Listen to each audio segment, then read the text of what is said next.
The broadcast is now starting. All attendees are in listen-only mode. Hello, and welcome to Psych Central's monthly webinar series. My name is Gabe Howard, and I'll be your host and question moderator for the evening. We're very excited, in fact, to get started and turn things over to our featured presenter. But first, a couple of quick housekeeping items. 1, bathrooms are wherever they normally are in your home. We didn't move them.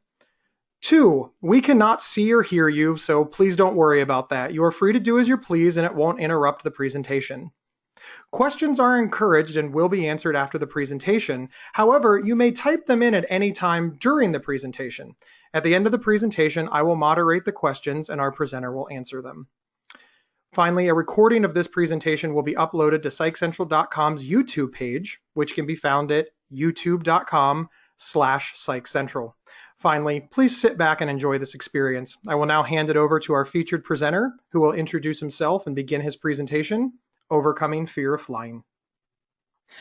Hello, thank you for having me. My name is Nathan Feiles. Just to tell you a little bit about who I am, I'm a licensed psychotherapist in New York City. My private practice is in New York City. I'm also licensed in the state of California.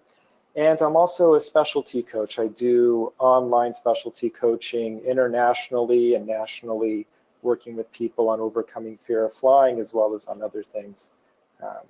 But just to get you started here into my presentation on overcoming fear of flying. So this is something that I've been working with for quite a while now, and I've actually developed my own method to help people overcome fear of flying, which is part of what I'll be talking about tonight. But just to back up a little bit from where I started, how I became a specialist in fear of flying. So before I was ever a therapist, in my teens, early 20s, I actually had a pretty significant fear of flying of my own. And I went to therapy for it. I tried many different sorts of approaches to overcoming fear of flying, and nothing really worked. And we'll talk a little bit more later about why that is. But what ended up happening was I had to build my own way sort of to really overcome this. Now, in order to create this method that I now use to practice with people that has been very effective with people, this is a combination of what I did to help myself overcome fear of flying, but also once I became a therapist, I of course had much more education around how psychology works and all of the different sorts of emotional pathways that we'll talk about that can be affected by this type of thing. So this isn't just me sitting at home as a 20-year-old creating a method. This is really kind of a long-term process of me being a therapist creating this, as well as where I came from before that and what I brought with me from earlier in my life. So as I saw that I could overcome my fear, I was at a point probably in my early 20s where I for a while would not fly at all. I was not up for it. I didn't find it to be worth the risk as I felt at the time. And if I could overcome this fear, I got the impression that I could help other people overcome this fear as well. So that's how I really got into this. So, so moving on here, let's go on to the next slide. Now, one thing I'll say about tonight, so I do want to give realistic expectations of what we'll be going over. I don't want to lead anybody to believe that at the end of tonight's presentation that you're going to have overcome your fear of flying. I don't think that's fair to lead you to believe that.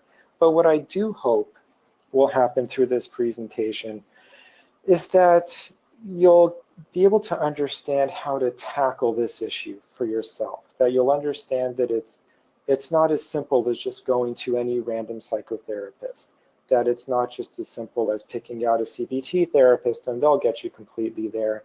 It's not as simple as just doing virtual reality or taking a course on how flying works. It's not as simple as doing any one of those things, because this is a very complicated phobia. And I've written a lot kind of around the internet about this phobia, and it's very complicated. It is not as easy.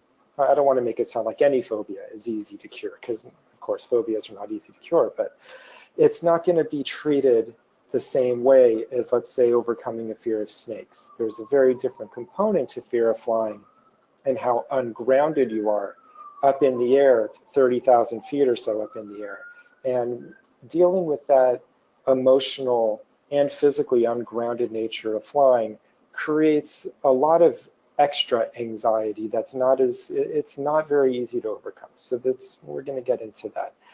So what contributes to a fear of flying, as you see on the screen in front of you that I've been leaving up here?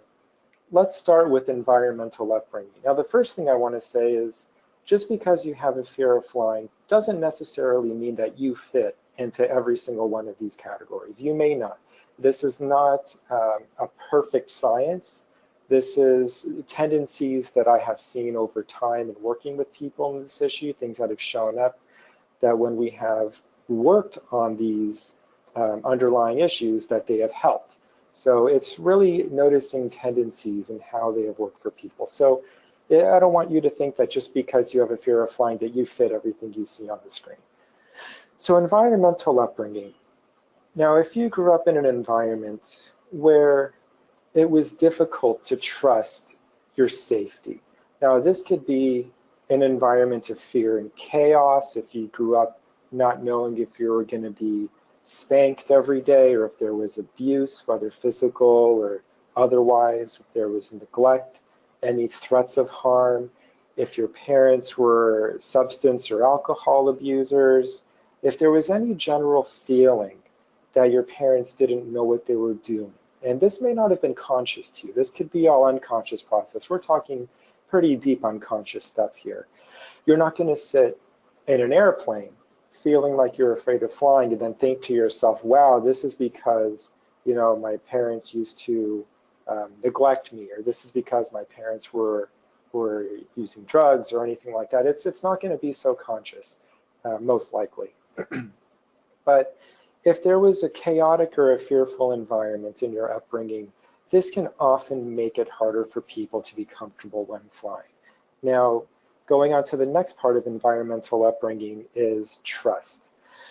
For people who have a difficult time trusting, flying can be very hard to sit with. Now, in some ways, flying is unconsciously like a callback into infancy in some way. You're sitting back in the cabin. There's nothing you can do. The pilots are flying the plane. You're relying on these parental type figures to get you from point A to point B, to make sure that you're safe, to do their job well. And if you grew up in a household or an environment where the parents weren't doing their job so well in a way that you could really deeply trust, so it may not have been conscious, but I'm talking about a deep level of trust, it can make it very hard to be in an environment where your life is in some way out of your hands as you're sitting in an airplane, just sitting in the back and letting other people do the job. It can be very hard to sit with that and trust that other people do really have your best interests in mind, that they're going to make sure you're protected and make sure you're safe.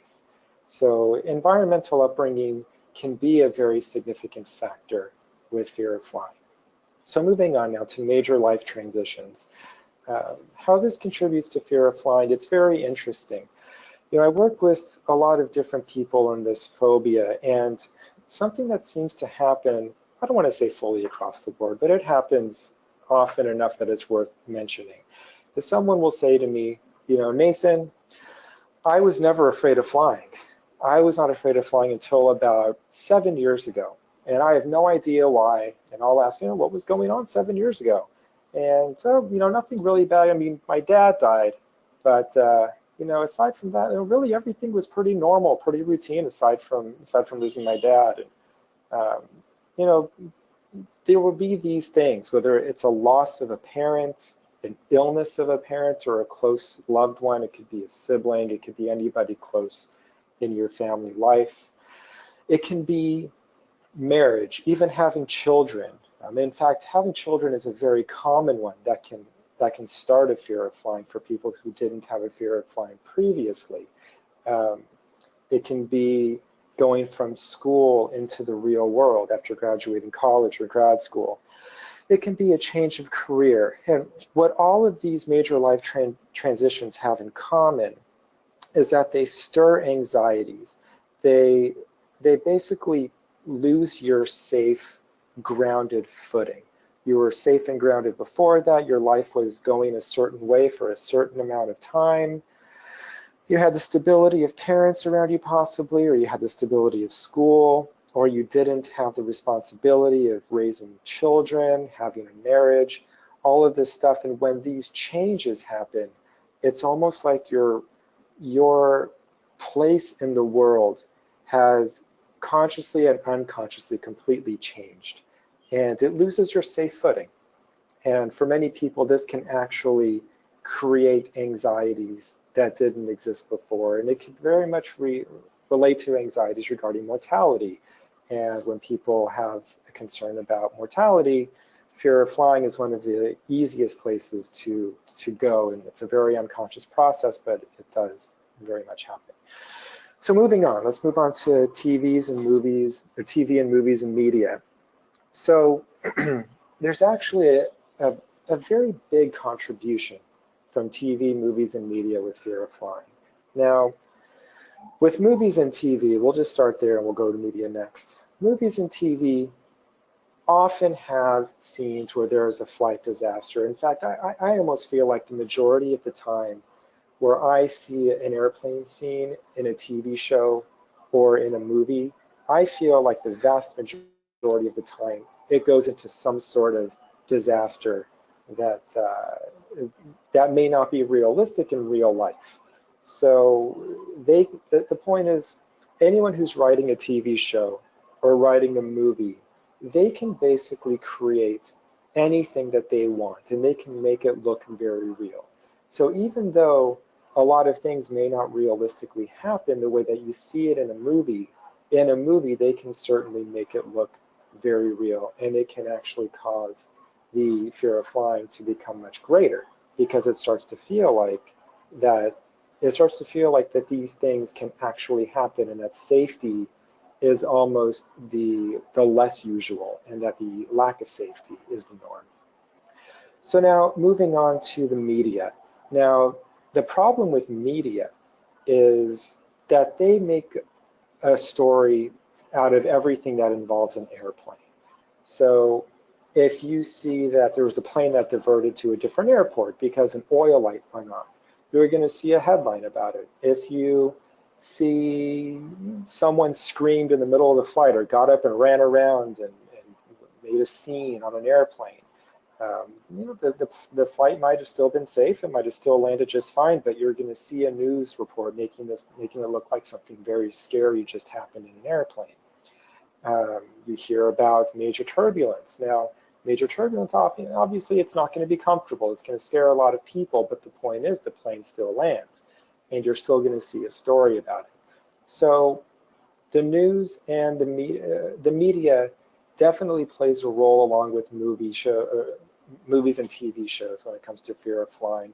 It really does create, and I'm going to get into normalization later, what that is, but it creates a sense of reverse normalization, and that danger is the norm, and that safety is almost the unusual. And that's what we don't want to see happen with fear of flying. But that process with TV, movies, and media is very powerful. So let's move on to overactive imagination and perceived threats. So when we start to imagine danger and we start to create scenarios in our mind that induces anxiety, that even if it doesn't necessarily align with reality, these are perceived threats. And when we have overactive imagination, we can make a lot of things feel very real in our minds. Like some people are afraid that the wing is going to fall off the airplane, for example, or that the plane is just going to drop out of the sky. Now, having these thoughts in our mind, it's going to create a lot of anxiety and a lot of fear. Even if it's not really happening, we're still having these thoughts and creating fear.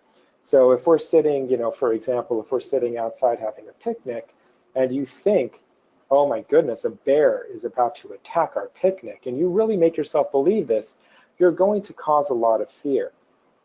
Now, if you learn, for example, that no bears live in this area, that this is not an area that a bear would actually be, that might actually ease some of your anxiety. So to have information, to have knowledge can be very helpful. So both perceived threats, overactive imagination really can feed into a fear of flying. Now let's move forward a little bit. I know I might be going a little bit slow here, but just want to give a good overall on this, what contributes. Another thing that contributes with fear of flying is the loss of invincibility with age. Some people don't start to fear flying until later in their 20s or even in their early 30s. As they start to get older, they start to become part of the real world more, away from sort of the school upbringing life. It's a very different world. You start to become more aware of risks in the world and that things can be threatening in general.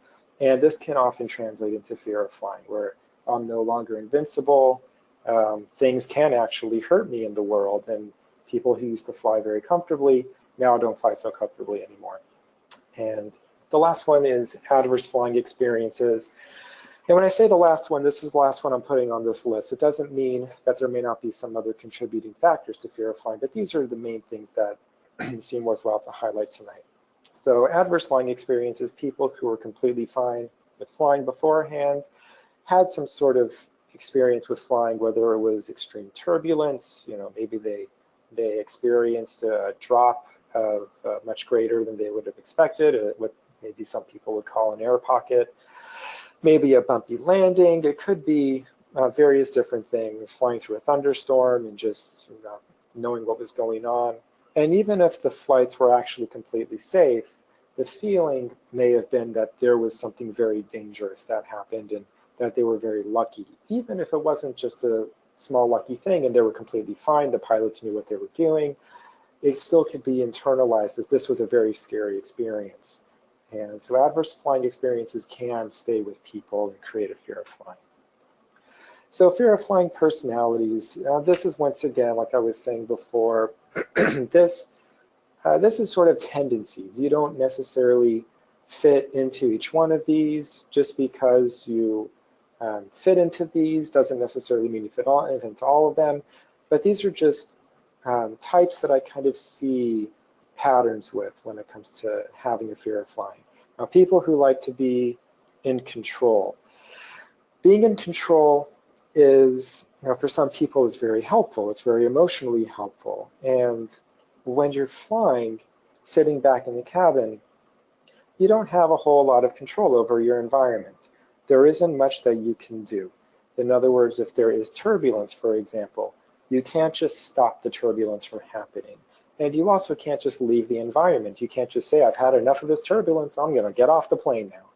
So you end up having to sit in a vulnerable situation. So if you like to be in control, when you're flying, it's one place where you can't really do much about what you experience in your environment. And you just have to, you're putting faith into everyone else to do their job well, which once again goes into the difficulty trusting others category, where if you can't trust that other people are going to have your best interest in mind, that it's going to be hard to sit comfortably back in the cabin.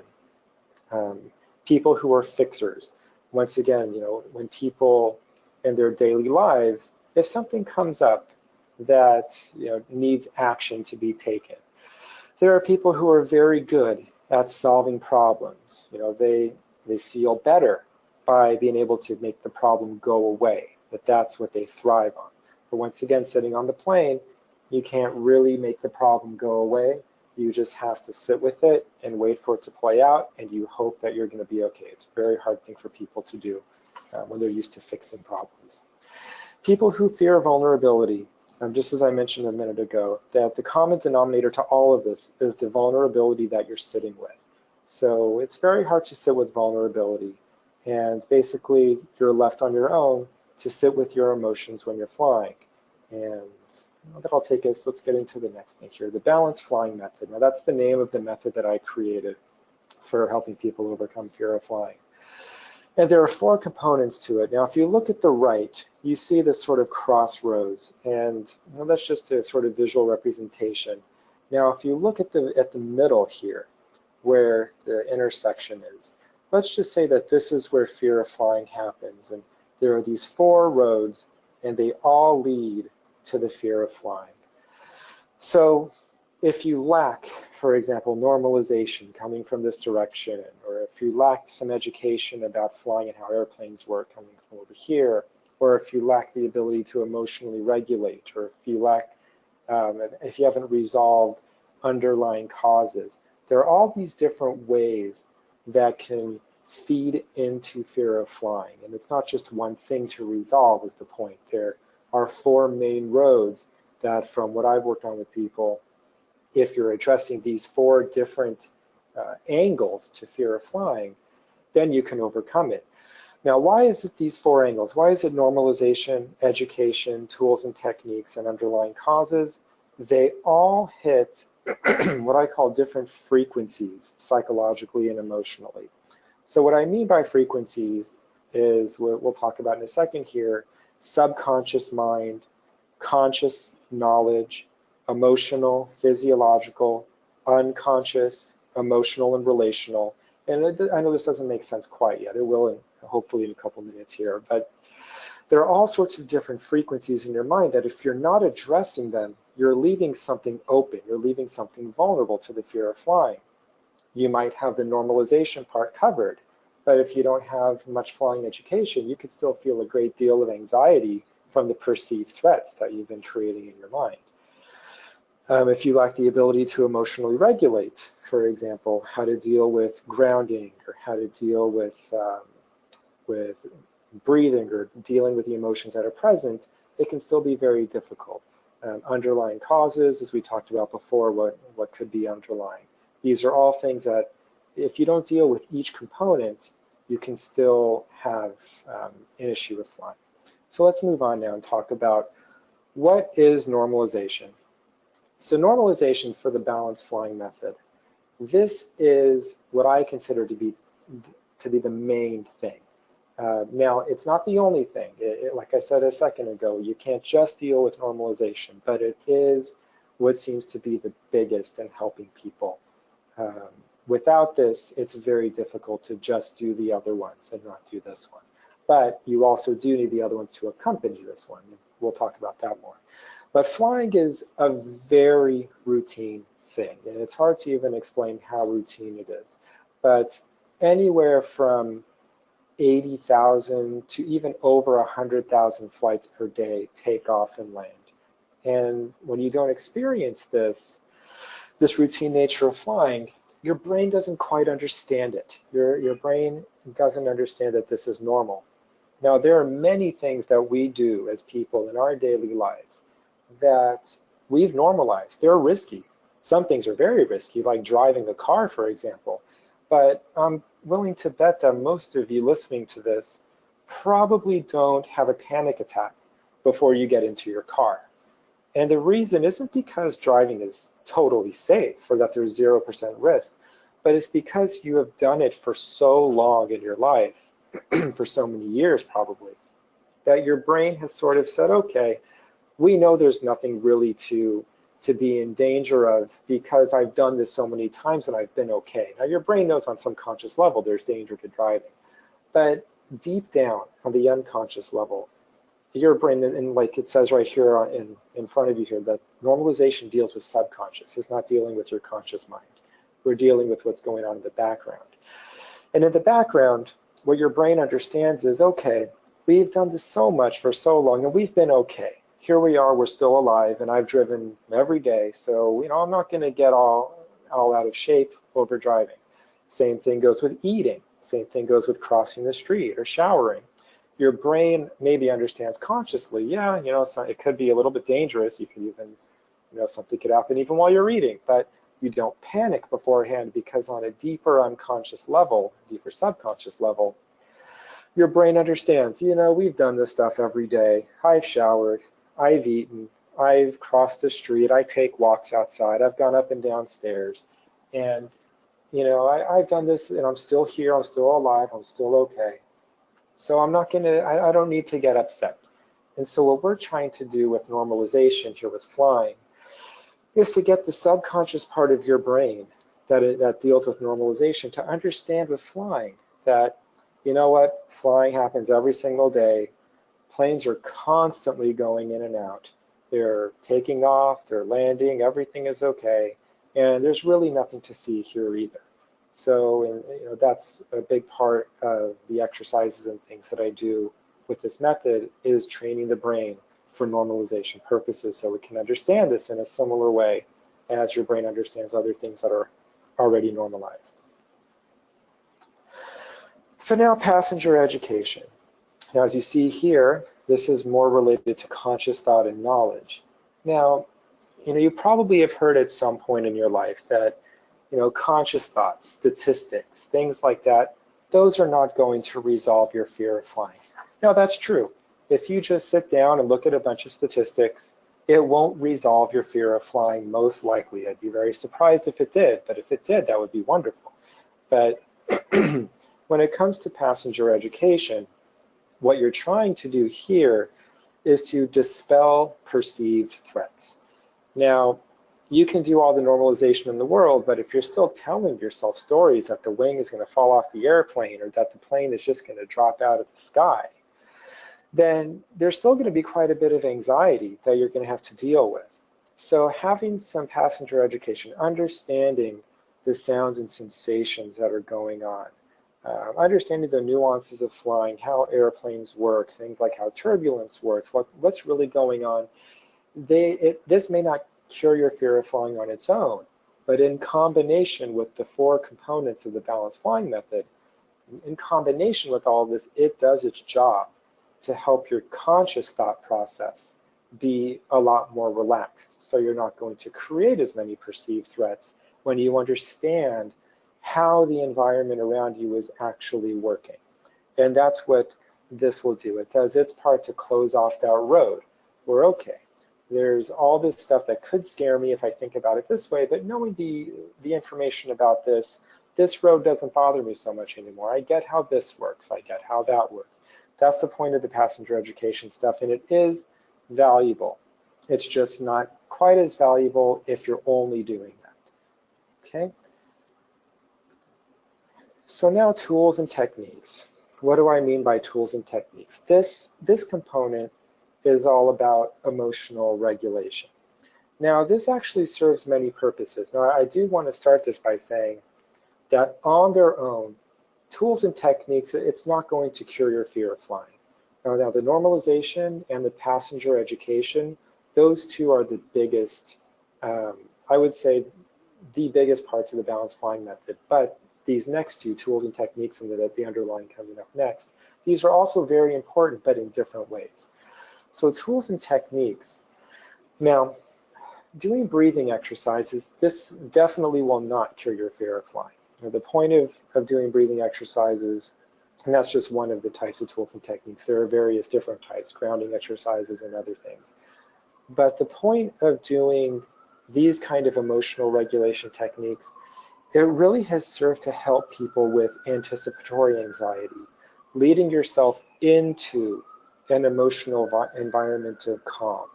And if you can actually learn some of these techniques and do them very well and make them a part of your life, it actually can bring you into flying in a much more relaxed place. Now, it may not bring you in perfectly relaxed. If you're working in conjunction with normalization and passenger flying education, you'll probably already be much more relaxed just by doing that. So the tools and techniques that you would learn as part of this method, these are there to help ground you emotionally, to help get your physiological regulation under control, like your breathing, your heart rate. This can all feed your mental regulation. If you're, on one hand, if you're breathing really high, if you're breathing really rapidly and hyperventilating, you're going to panic. You're going to bring up anxiety emotionally. And that's also going to feed your mental process. You start to mentally panic too. But on the flip side, if you can work counter to that before you get into a dysregulated place, you can actually promote an environment of calm, of mental regulation. And if you can start with physiological calm, you can get to emotional calm and mental calming also. They all sort of feed each other. You can calm everything down together before everything gets going. And this is also the tools and techniques are kind of a neat thing for people also, because in their daily lives, what they're finding as we work on this stuff together is that they start to approach things different in their daily lives. For example, how they respond to stress at work or at home with family. They feel like they're sleeping better during the course of this. They feel like they're responding differently because these tools and techniques start to become second nature over time. And so it has secondary benefits, I will say, but it does end up promoting calm with fear of flying for people. And there are also a lot of tools and techniques that are a part of this method that do actually help to change thought processes. That'll stop your thinking if you're thinking in a way that's creating anxiety. That will actually help you cope with the environment in the present. So I don't want to lead you to believe that these tools and techniques are just sort of side things. They are really actually very helpful, but they're kind of the next line of defense if the normalization and the passenger flying education doesn't resolve 100% of things. You know, it might resolve, let's say, 70 or 75 or 80%. Some residual anxiety comes in. You have all of these different tools and techniques in a bag here that can help you. So that closes off another road, which is the emotional, physiological, and mental. So now the picture of the onion, the underlying causes, and this kind of gets to everything else left open in that room. This is for psychological, emotional, and relational, and everything in your unconscious history. So this is what we were talking about before with everything that happened with childhood stuff, feeling out of control, trust issues, maybe losses you've been through. It could be anything, and this is a very different component for everybody. The underlying causes that feed fear of flying are very personal. They don't happen the same across the board, and when these underlying causes are able to be addressed and looked at, it can help quite a bit. And I have seen this actually do a lot of good for people when put in conjunction, once again, with the other three components of the balanced flying method. Everything is sort of doing its job and has sort of danced together. It's kind of, that's my job. You know, you don't have to worry about how to make all this happen. My job is to sort of manage the interweaving of this dance of these four components together. So everything is sort of addressing where you're coming from, what your background is. And I'll talk a little more about that in a couple minutes. But this is the fourth component, is the underlying causes. And I would say the third, this might even be more important than the tools and techniques. I have the tools and techniques listed third here, but the underlying causes are themselves, it's quite an important part to address. So let's move on to the next thing here. So once again, as you look back at all of these four components, what you'll notice is that everything works on a different part of the mind and body. As I said, subconscious, physiological, psychological, emotional, mental, the conscious, the unconscious, it works on everything. And this is where other fear of flying treatment methods have often come up short. And this is something that I found along the way when I was looking to overcome my own fear of flying. It's something that I've also noticed over time, even since then, that I have a lot of people coming to me who have tried other methods out there. There are other methods that people have, whether it's made up or whether it's just part of the school of therapy that they promote, that they feel it should cure fear of flying. People have come to me and said, look, I tried this thing said that it should work, and it hasn't worked. And the reason for that is that almost every method out there only addresses really one or two of those four components. So even if you're addressing one or two of those roads that I pointed out earlier, if you're leaving 3 and 4 open, whatever those 3 and 4 might be, I mean, there are different ways of approaching fear of flying out there. Someone might do normalization parts pretty well, but leave open the other 3. Some other component might actually do the fear of flying courses, where you learn about how flying works, but that leaves open the other 3. So if you're leaving open these areas that are very vulnerable to fear of flying, it's very likely that you're still going to feel a decent amount of fear of flying, even if you've worked on one part really strongly, or even 2 parts really strongly.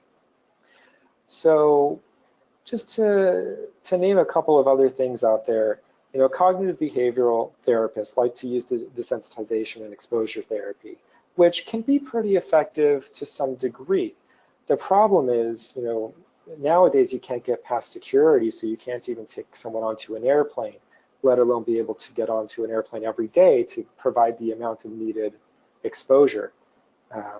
You might be able to get some normalization, for example, let's say out of virtual reality. Virtual reality is one of those really gimmicky things that some people really like virtual reality, and I don't want to completely knock it down because it can be very useful as a normalization tool. The thing about virtual reality is it only tends to do normalization. It doesn't tend to do the other three components. So once again, you're left with open roads. And I've had actually many people come to me saying, I did virtual reality, I thought that would do it, and now I feel like I can't solve my fear of flying because that didn't work. Well, the reason that didn't work is because virtual reality doesn't address all four of these open roads. And once again, why is it 4 open roads? It's because each road addresses a different frequency of your underlying process. So let's go to the next thing here. Now, what I've been kind of saying the whole time, so this is probably obvious, is that the balanced flying method is tailored to your own needs. Now, for everybody, it's going to be very different what your needs are. So as you look at this road here at the intersection, you'll see normalization right here. There could be a ton of traffic on this freeway. That means that we really need to get into that normalization, that it's just so scary to you to even think about flying, that there's a lot to deal with here. So we might spend a lot more time on the normalization component than we will on education, tools, techniques, or underlying causes. However, for some people, they have flown for work all the time. They might fly a couple times per week, but they still feel anxious no matter what, even though they fly all the time. So the normalization is there, but there's something else blocking. And often it can be education or underlying causes. And very often it's underlying causes, that there's something that makes it really hard for the normalization to take. And what is it? What is it in your own history? Sometimes it is education, sometimes it's both. So what I do with people in the balanced flying method is first we spend time trying to understand, okay, where is it coming from for you? Is it coming from this road mostly? Is it these 2 roads mostly? Is it all of them? Are we going to spend a lot of time on all of them? So it's really learning about your process and where you need the most help.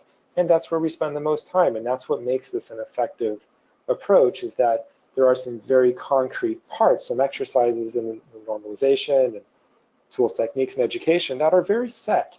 But there is a large amount of flexibility created for your own process to be acknowledged and understood. So that's what I mean by it's tailored to your own needs. We figure out where you need the most. And one thing that I've kind of been saying too is that each component really picks up where the other leaves off. And that's the dance I'm talking about. So, and this is kind of what I just described. Where are the walls that are built between you and your flying comfort? And this is actually, I know this sounds maybe kind of a little strange, but it's very important to understand this, because there are very often walls for people. Like I said, for people who have flown regularly for work, why is the normalization not taking? Why is it that someone can really be an expert in how flying works and still feel anxious? Where are the walls that are making the rest of the fear of flying hard to get over? And that's a big part of this. So, Scared Flightless, what is this? This is my new book that I've written, as you see here, with Captain Matt Clark. We both joined together to create this book about the balanced flying method, and that's what this book is about. Now, it isn't out yet today. I think we're about 2 weeks away from it. So if you're watching this presentation after August 2017, you should easily be able to find this on Amazon, quite easily. But between now and the end of August, you might just want to check back on Amazon periodically. It should be out very soon. We're just at the end of the process.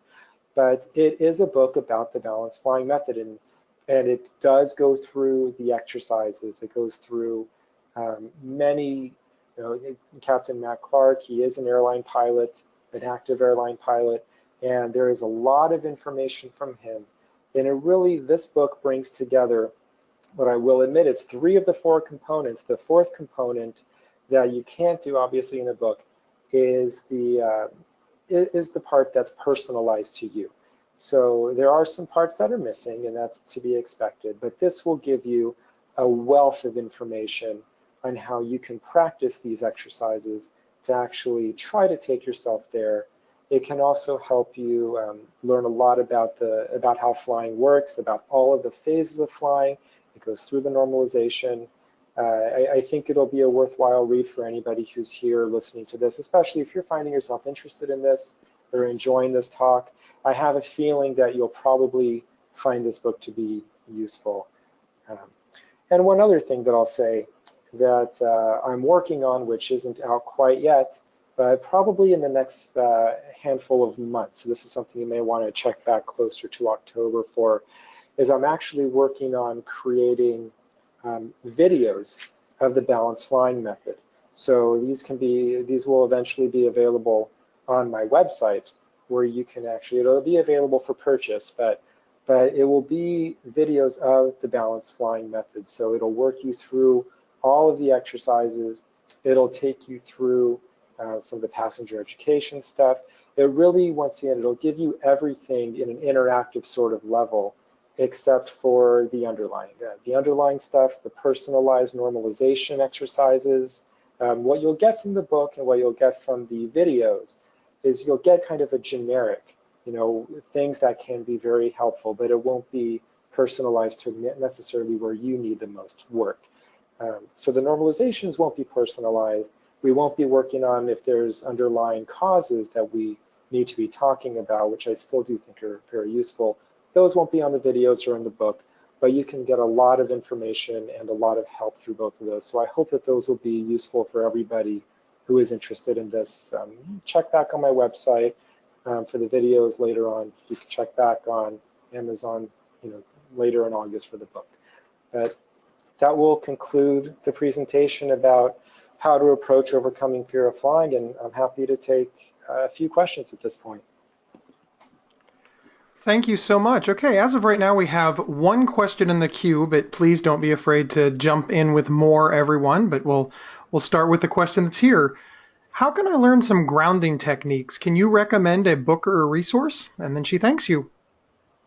That's a great question, and I hope that my plug with the book just helped with that, because there are a great handful of grounding techniques that are in there. It's all a part of the tools and techniques and the emotional regulation, which is littered throughout the book. There are more than just grounding techniques, but there are very many in there. So I hope that the book will be helpful to you. If you want them on an interactive level, I actually will walk you through these in the videos. If you wish to look at those later on, it will be very much interactive in that sense, where I will teach you exactly how to go through them with you by video. So hopefully those are ways that could be helpful to you. Thank you so much. Now, this isn't a question that anybody asked, but I just want to give you an opportunity. When somebody goes to your website, what all will they see? I know that you can't show them, but just a quick plug for what they can do on your website and what services they can engage you for. Sure. So when you go to my website, and you can see it here, www.nathanfeiles.com. When you go to my website, you'll see all of my different specialties. Fear of flying is one of my biggest specialties, but I also work with people with other issues, things like general anxiety, depression. I also specialize in working with people who struggle with migraines, which is something that I actually do quite a bit of work with across the world. And you'll see all of this stuff. I work actually also with actors and actresses and working on their emotional process. So you'll see all of this stuff about what I do. You'll also see information about fear of flying and sort of what the balanced flying method is about. You'll see also how to contact me. Everything is there. You can reach me right through my website. If you do wish to be in touch with me personally, you can easily go on there My email address is also right here, nathan.feiles@gmail.com. So don't be shy. You're always welcome to reach out if you have a question or want to be in touch. I always welcome contact from people. Wonderful. Thank you so much. So that does look like it concludes all of our questions. Nathan, you were wonderful. You answered everything in the presentation, so that was great. Do you have any last words? Otherwise, we'll go ahead and disconnect. I just want to thank everybody for being here tonight. I do hope that this was some way helpful for you, and I wish everybody really the best with overcoming the fear of flying. I want to tell you, I did it. I was at a place where I couldn't fly for a while, and now if I have to get on a plane, I'm totally happy to get on a plane. I actually find it kind of relaxing to have to be on a plane. So it can be done. That's what I want you to know. Wonderful. Well, thank you so much. And then this concludes our broadcast. PsychCentral.com thanks you. And of course, Nathan, we thank you as well. And we will see you next month. Thanks, everyone.